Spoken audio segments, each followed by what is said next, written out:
Stop forcing your way into Bound Lotus until you watch this video.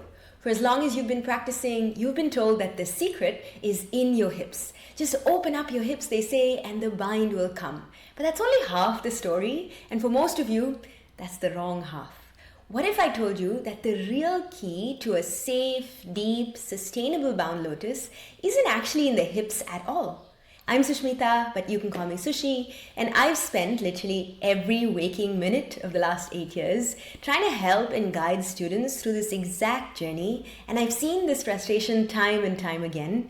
I've seen yogis who can grab a water bottle from underneath the couch but completely struggle with this Bound Lotus position, and they think that their arms are too short or their torso is in the wrong shape, and that's kind of not true. You're not the problem, your approach is. And today I'm going to show you how, using just a few simple positions, ones that you might even be familiar with, these positions actually hold the key to your next breakthrough. And importantly, we'll try and decode the intelligent sequencing of the Ashtanga primary series. And this is the kind of deep sequential learning that we do inside the Yoga Mastery program. There's a link for that in the description. But today we're going to break down why you've been stuck with this Bound Lotus, and using simple actionable drills, you're going to be able to implement this in your very next practice. Let's dive right in. Okay, so today we're going to look at the journey to the Bound Lotus. This is kind of one of these poses that connects the standing sequence to the sitting sequence, but it's also really key because most people struggle at this point of the practice when they consider themselves like beginners. They don't even approach a Bound Lotus, and once they are doing like half primary, full primary, it then starts to become like an integral part of their practice because many poses have this Bound Lotus, this need to be able to do Bound Lotus. So it becomes like one of those gateway points between feeling like a beginner and feeling like an intermediate practitioner. So that's why I chose this. And I also noticed that a lot of people are actually struggling with this bridge, crossing this bridge. So the first one is Parsvottanasana. So when it comes to Parsvottanasana, it's called the intense side stretch or the pyramid pose. It's essentially this gap when you do this forward fold between the base of your palms. Yeah, everyone struggles with this. If you're struggling with this, you're not alone. But we need to learn like technique, understand what we're doing wrong, and then kind of fix it step by step. And I'm going to give you like 1 to 3 kind of like actionable drills that you can do for achieving this position. Again, it may not come immediately, it may take time, it may never come. But what we can do is show up to the best of our ability and make the best attempt at it. This hands in prayer is the difficulty. Everyone faces this. Everyone is like, working through this. So there's 3 main components that we want to see in this shape because this will then translate into the later shapes. So the first thing is just to be able to have awareness of the shoulders. What are the shoulders doing in this shape? And then it's the forward fold, being able to hinge and move forward. We've got the ability to shift the gaze, look at the toe, draw the belly in, and deepen into the shape. Yeah? So today we're just going to work on the shoulder aspect because that's what translates into the Bound Lotus. So being able to take the bind, that skill is developed far earlier when we're doing the pyramid pose itself. Yeah? So when it comes to the pyramid pose, we want to be able to first draw open as if the armpit to the fingertips, there's this nice long line. Yeah, the next action is to be able to come down, turn the thumb down, and then the third action is to be able to bend the elbow just enough to be able to take that namaste. Yeah, so we can't take the namaste if we approach the namaste from really low down. So the lower down that we take the namaste, the harder it is to actually bring the base of the palms together. So what we want to do is open out, turn it down, and then bend the elbow, lift, and at that point where you feel like, okay, I can't bend anymore, I want you guys just to start to work the wrists, even if you have to make fists with your hands initially, just to understand the shape that the shoulders is taking. Yeah, so I'm making a fist, I'm pressing the fist into my back, and I'm trying to just lift this fist up move it down, fist up, move it down.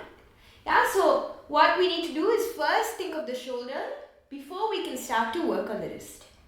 The second skill or the second important thing is to be able to just stretch the wrists and like create some mobility in the wrists. Yeah, so a good drill for this would be either to go to a wall or just to place the hands down like so with the wrists on the floor, and then just simply you're going to push into the floor like so. Keep pushing and warm up the wrists. A few other warm-ups would be like, just rotating the wrists, pushing them back, a little like, just warming up the wrist before we try. So far we've got the shoulder and we've got the wrists mobilized. Yeah?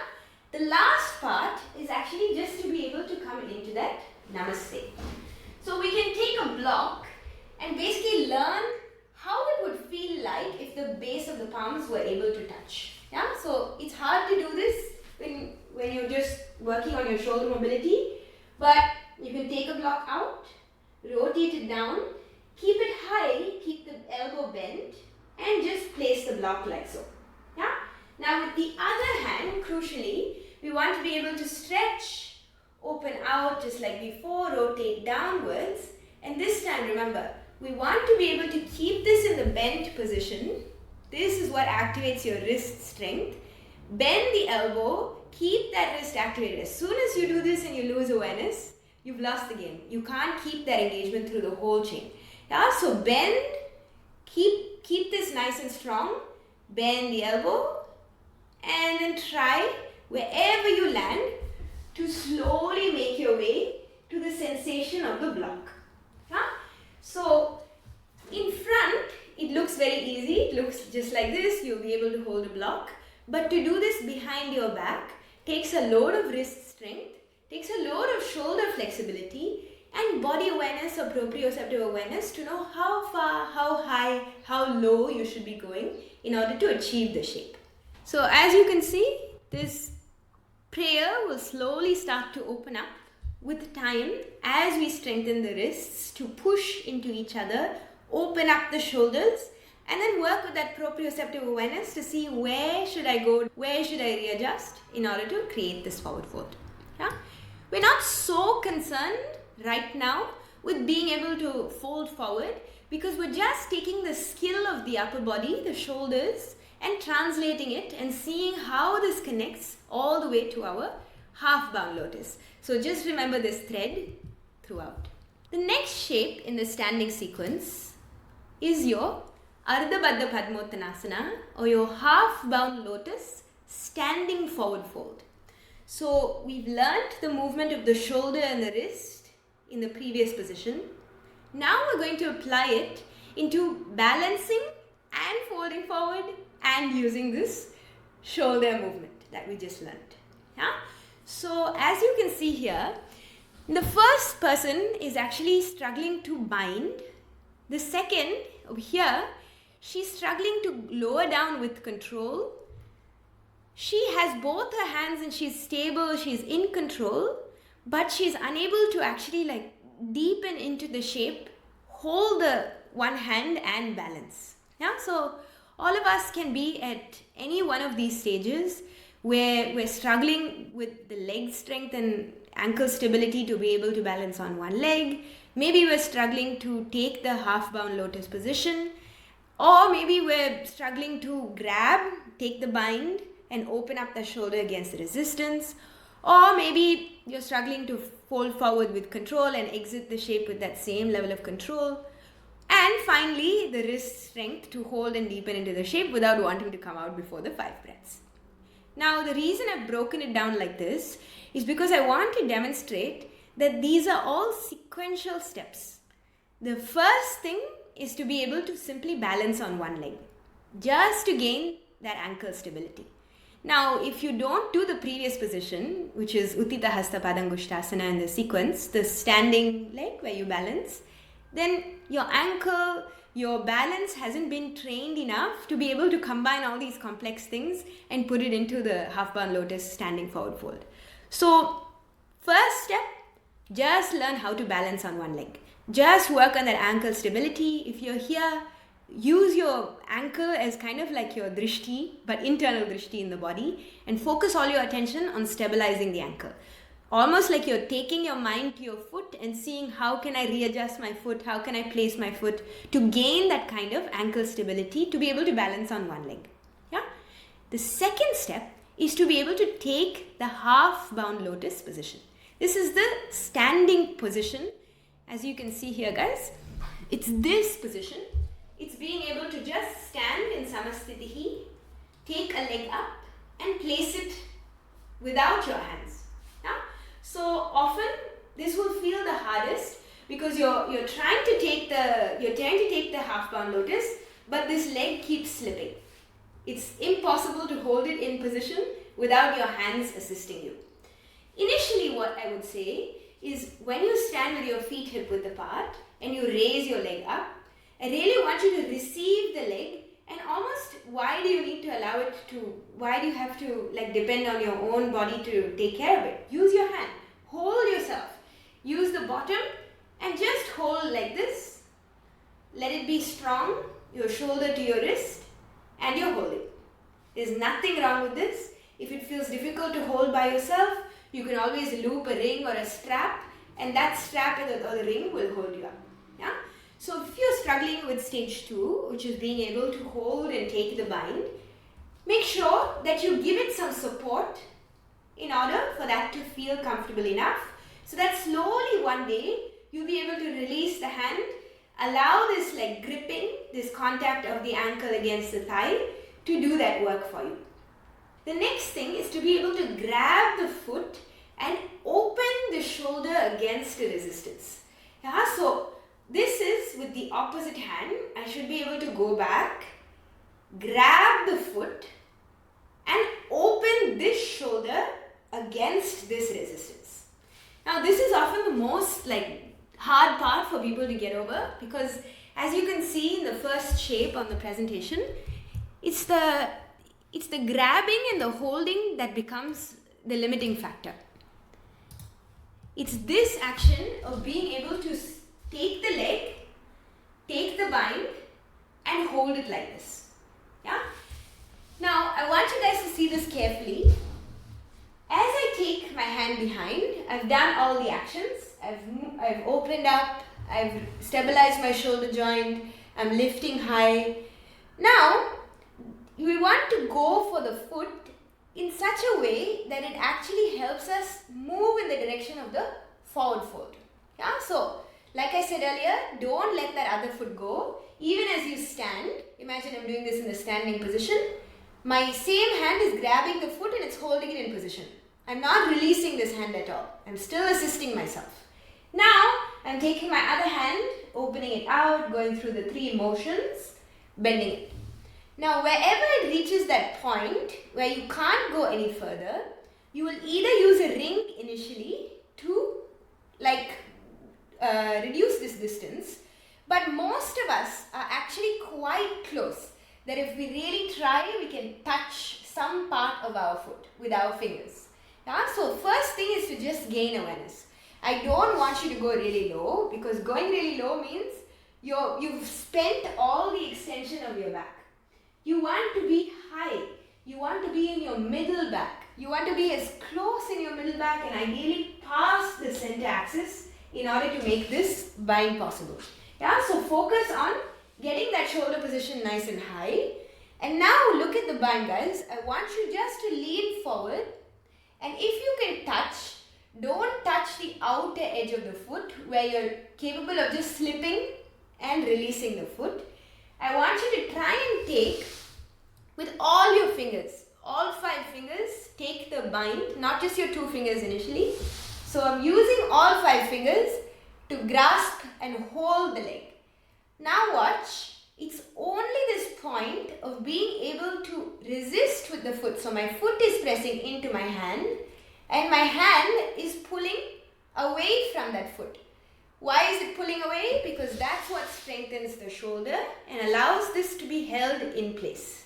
Yeah? So if I just try and keep binding without grasping and creating resistance with my foot into my hand into my foot, This will not feel secure and you won't be able to fold forward.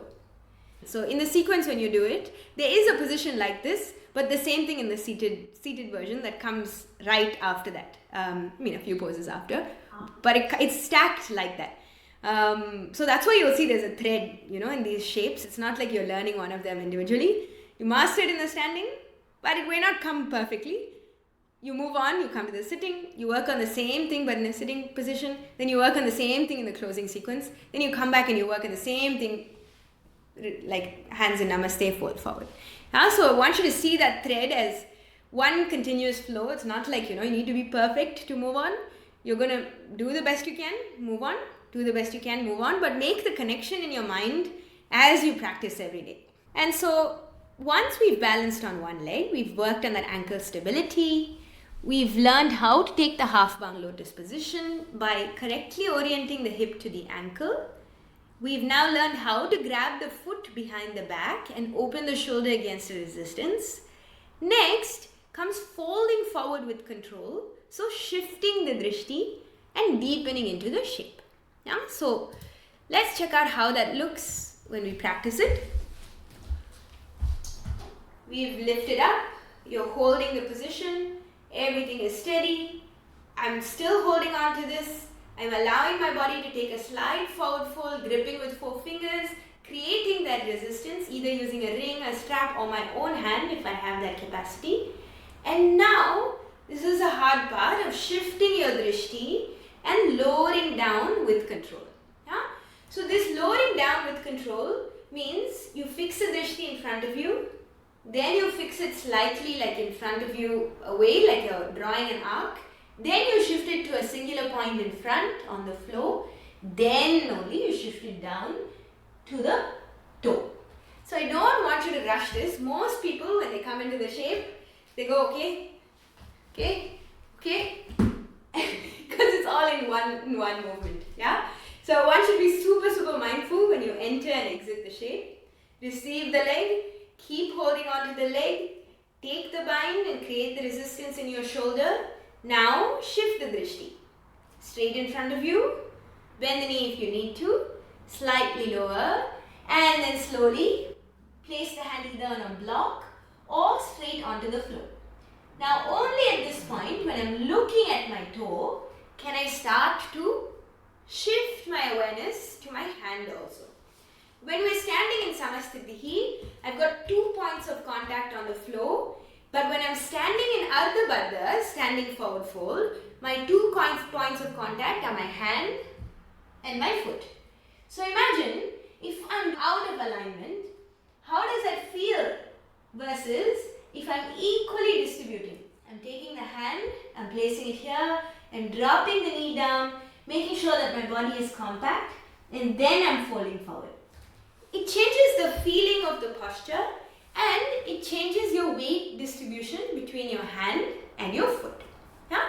So hope that's clear, guys. This is step number 4, being able to fold forward with control. Final one is your wrist strength and stability to hold the shape for 5 breaths and come out. So once you've taken this, I'm going to use a block because a lot of us don't have that ability to press straight down into the floor yet. So I'll show you.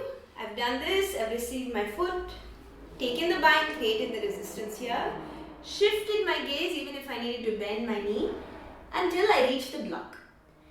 Now, the capacity to look at your foot, compress your body as if you're hiding the shape and go inside is your Ardha Baddha. So now watch, I'm actually bending into my elbow, bending and folding forwards and resisting.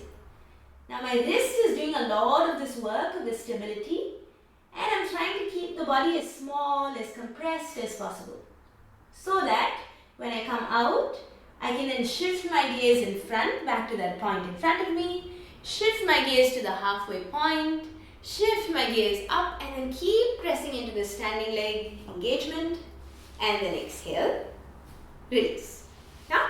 So it's only in that final section where you're expected to hold engagement and stay in the shape.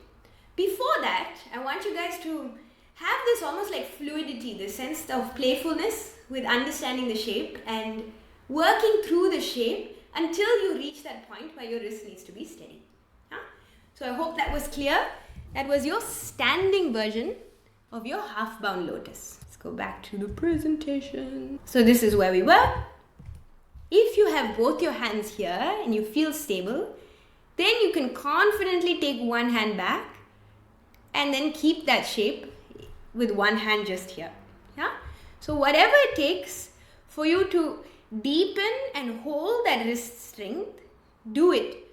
But until you get to that point, just focus on each of these previous steps. Balancing on one leg, taking the half bound lotus position by orienting the hip to the ankle, grabbing the foot correctly, folding forward with your drishtis.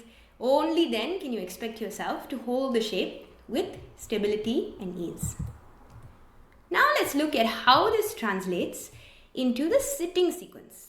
In the sitting sequence, we have a posture called the Ardha Baddha Padma Paschimottanasana. Ardha, half, Baddha, bind, Padma, lotus, half bound lotus, Paschimottanasana, seated forward fold. Yeah, so half bound lotus, seated forward fold. Now, I know the name is confusing and quite confusing to hear. When you start to study the postures from the manual, you'll see, okay, it's not that difficult. It has some logic to it. It's not completely random. And I'm just learning a new language. Yeah. So often when we come to the sitting sequence, we struggle to hold and take the half bound lotus and successfully come into the forward fold. So you could be at stage A, as you can see here, or you can be a little further along where you can take the foot. But regardless, this is one of those points where people just give up. It feels like, a lot has happened in the practice already. My body is feeling tired. And so I tend to just be like, okay, I'm just going to try my best, but I can't do much more than this. At this point, guys, I want you just to see how it feels to come into the shape. The first thing to do is to actually elevate the hips in this position, maybe 2 blocks if I need to, and just start to work on what I had when I was standing up. What I had when I was standing up was mobility, was the ability to go forward without anything obstructing me. Versus, when I'm sitting down, I have the floor, the mat, that's preventing me from going fully or moving any further. Now what happens when we sit on top of a block is that we have a little bit more access to that pelvic tilt, just like we did when we were standing. So raise the sit bones using a block. Keep the chest nice and high and then receive the foot. Same as before, you want to negotiate, you want to open, you want to play with this half bound lotus and then invite the foot in. As you invite the foot in, try and keep this connection between your calf muscle and your thigh. So this calf muscle and thigh squeezing in is what will allow the heel to come closer. You have to be really, really, really sensitive with this because a lot of us get issues with our knee because we do this too quickly or we push down too hard. Yeah? So gently negotiate. One day it may just be a little bit. Next day it can be a little bit more. But whatever you do, hold strength. Don't just rely on your flexibility of your knee and your hip to go all the way down. So I'm giving it from one hand to the other hand, and I've achieved this position until here is the exact same as you're standing. The only difference in the seated position is that as we fold forward, we're trying to grasp or clasp the side edge of the foot with 4 fingers and the thumb comes underneath the big toe. Yeah? So there's a pulling back through the 4 fingers and there's a gentle pressing forward through the thumb. So why are we doing this? We're doing this to create that same resistance that we talked about. I'm grabbing, I'm holding, I'm pulling through my shoulder, but I'm gently pushing, extending through my big toe. Yeah? So that's the shape in your sitting position. It's not that the hand is on the floor by the side. it's much more controlled and inward. I'm here, I'm pulling up, and then exhale, slowly exhale, coming down. Now you can ask me, what do I do if I can't do that full version? What do I do before I can reach that full version? The first thing to do is to start to work with your props and your blocks. Yeah, so grab your block, grab your strap, grab whatever you have at home, whatever props that will assist you to achieve this with an intelligent concession. Yeah. So what we're going to do is we're going to place a block right underneath the ribs and then use both hands first to work on that spinal extension. Yeah. Let's look at it step by step. But spinal extension to come down, and then, only then, once you've achieved the spinal extension, remove the block and try to do the same thing with both hands. First, fix your foundation. Sit on top of a block, get your hand behind, work with it and see how far you're going. Next, really start to intelligently make a concession, see where you need help. Maybe it's in the spinal extension, maybe it's with the bind, so you need a strap. And then create a structure with props so you learn what are the key skills that are required to do the shape. Then remove off some of the props, remove off some of the blocks, and try and do it with less and less support until you can reach the point where you feel comfortable in the whole position. So just to break it down step by step, first we need to elevate the hips, then we need to work on the half lotus. Next, we need to work on that extension through the spine, so maybe using a block and then extending against that block. Then we need to be able to take the bind, so this is where you go from both hands reaching forward to one hand reaching back, and then finally you work on that forward fold. Great. So as we reach forward, just remember, it's not about getting into the end shape, it's about following this step by step. And wherever you land on any given day, that's fine. Use blocks, use props, and then remove your trainer wheels as you go along. Now, once you've achieved this in the standing sequence, you've achieved this in the sitting sequence, you now got to achieve this in your closing sequence, your final relaxation shapes, even though some people don't find it relaxing because it's more effort. But the final relaxation, where you come into Padmasana and Baddha Padmasana. This is your full lotus. A lot of us can do a half lotus with one leg in, whichever leg is more dominantly available to be able to do this. But the other leg struggles to come up, lift up and stay there. Yeah, so unless you've worked on this in the other positions, don't attempt your Padmasana just yet. Feel free to sit in Sukhasana, to take an option of just, even just sitting on top of a block with your legs crossed. Whatever works before you can get to Padmasana. But if you are working on the Padmasana, we now have the same difficulty of taking the leg in and allowing it to be placed. Because we've covered the part of just getting one leg in, I'm now going to only focus on getting this other leg on top of this leg. Yeah? In order to be able to do that, I want you guys to kind of lift again, rotate and sit a little bit forward. Yeah? Once you've done that, open out as if you're rotating your toes away. Your whole thigh, your whole bottom leg will rotate away from you. Next, as much as you can, you're going to pull slowly, bring the foot towards the other knee. Yeah? If you're doing a half bound lotus version, this is your best possible concession pose for a while until you can reach this up. Why? Because this is training you to come into one figure four and one half bound lotus. Yeah? A half bound lotus is nothing but two figure four positions together. Yeah? So once you achieve this, you're in this position and you want to deepen your practice a little bit more. I want you guys to think of drawing or making a line across this leg. So I'm going to repeat that once again. Take your leg in, allow it to be positioned properly. Rotate the leg outwards. Draw it in towards the other knee.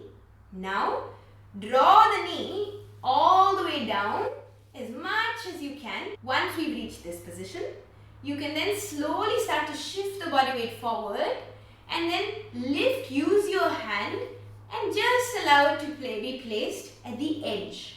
Now if this feels like too much or you're feeling pain in your knee, back off. Hang out here for a little longer until you feel comfortable. But if you're ready, then full awareness of the ankle to the toe. Point the toe, invite in, remember the squeezing in of the thigh towards the calf muscle, and go as high as possible.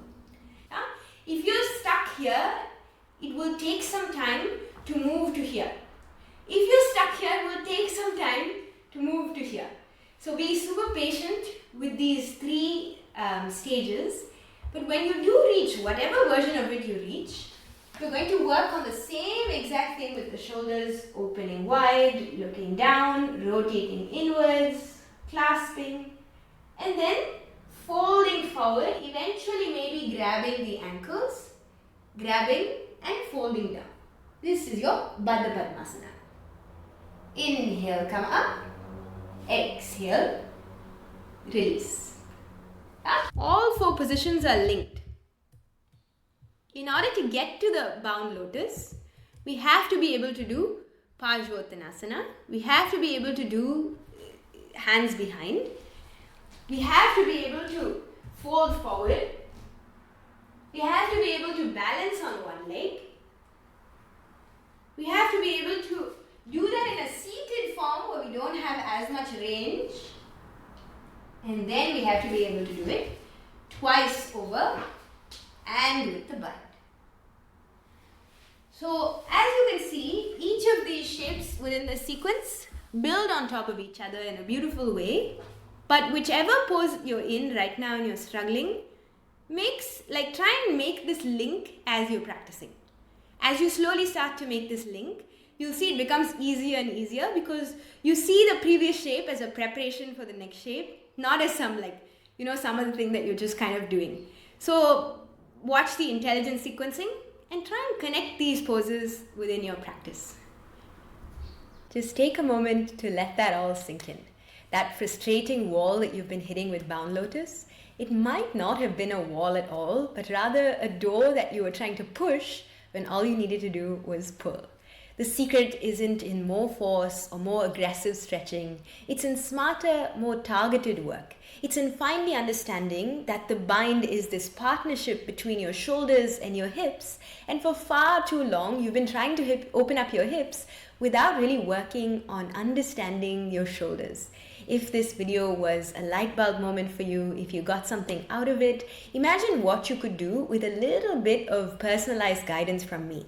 Because what you just experienced is one example of the live workshops that I do on Saturday mornings. I teach my students different poses using breakdowns and drills. And in these workshops, you can actually ask questions and get real-time feedback on your form. I think it's that live interactive element that's the missing link between knowing all of this information and actually knowing how to implement it in a safe and sustainable way and modify it to your own body. And sometimes we need a teacher for that. And if you're ready to stop guessing and actually work with a dedicated teacher that can support you on this yoga journey, I want to invite you to join my 12-month Yoga Mastery program. There is a link for that in the description below, but it's basically designed to help you break through plateaus just like this one, pose by pose. To learn more and become a part of the community, click the first link in the description. Thank you so much for watching, and I look forward to seeing you in the next one.